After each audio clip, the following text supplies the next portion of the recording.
Siapkan wadah, masukkan 150 gram tepung terigu atau setara dengan 15 sendok makan, setengah sendok teh garam. Untuk garamnya ini opsional, kalian bisa skip ya kalau tidak pengen pakai garam. Kemudian ini kita aduk rata. Setelah semuanya tercampur rata garam dan tepungnya, tuangkan 80 gram air panas atau setara dengan 8 sendok makan air panas. Jadi ini air panas yang hampir mendidih, jangan sampai mendidih, hanya hampir mendidih saja. Ini kita tuangkan saja.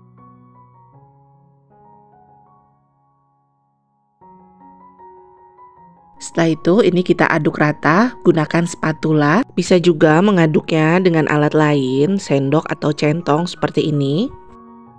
Kalau dirasa sudah tidak terlalu panas tepungnya yang sudah dicampur dengan air panas, kita bisa gunakan tangan untuk menguleninya. Tapi sebelumnya jangan lupa untuk cuci tangan. Nah, ini aku pakai tangan aja uleni. Lalu uleni adonan ini sampai kalis. Kalis maksudnya di sini itu tidak menempel dan tidak lengket. Ini adonannya sudah kalis. Langkah selanjutnya siapkan food wrap atau plastik biasa yang agak lebar. Lalu adonannya kita masukkan ke dalam plastik ini dan tutup sampai rapat. Kemudian diamkan kurang lebih 1-2 jam. Semakin lama semakin bagus ya. Nanti adonannya akan lentur. Nah, ini kita diamkan saja. Ini hasilnya adonan yang sudah aku diamkan kurang lebih selama 1 jam. Lanjut, adonannya kita taburi dengan tepung maizena atau tepung tapioka boleh. Ini aku pakai tepung tapioka aja. Setelah itu kita gulung-gulung seperti ini sampai memanjang. Sudah memanjang seperti ini, kita potong lagi menjadi 4 bagian. Ambil satu bagian, gulung memanjang lagi, tidak usah terlalu panjang sekali. Lalu kita potong lagi menjadi 3-4 bagian. Untuk sisa adonannya ini kita tutupin plastik atau kain agar tetap lembab. Ambil satu potongan seperti ini yang kecil, lalu kita gulung dengan rolling pin. Kalau kalian tidak punya, bisa menggunakan botol bekas sirup. Ini kita gulung sampai tipis. Untuk tingkat ketipisannya disesuaikan aja.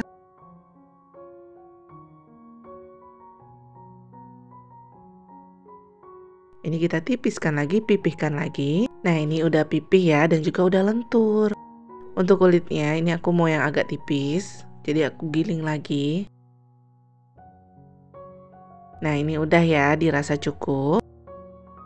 Untuk membulatkannya, di sini aku menggunakan toples, bisa menggunakan wadah yang untuk menggiling bumbu di blender. Nah, ini diameternya 8 ya, tengah-tengahnya. Jadi 8 cm, ini kita bulatkan aja, kita cetak seperti ini. Sisa adonannya kita sisihkan terlebih dahulu. Nah, hasil adonannya seperti ini, bulat. Pinggirannya tidak rapi, bisa kita gunting agar terlihat lebih rapi. Untuk sisa adonan yang lain, kita giling kembali menggunakan rolling pin atau botol ya. Ditambah dengan adonan baru, ini kita giling lagi. Lakukan semuanya sampai selesai.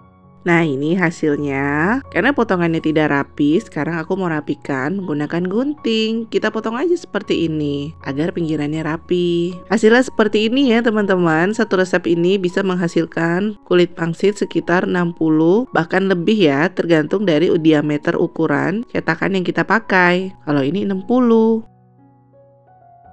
Untuk penyimpanannya, kita bisa simpan di tin wall atau di toples seperti ini. Ini aku menggunakan tin wall aja. Kita masukkan aja di tin wall seperti ini.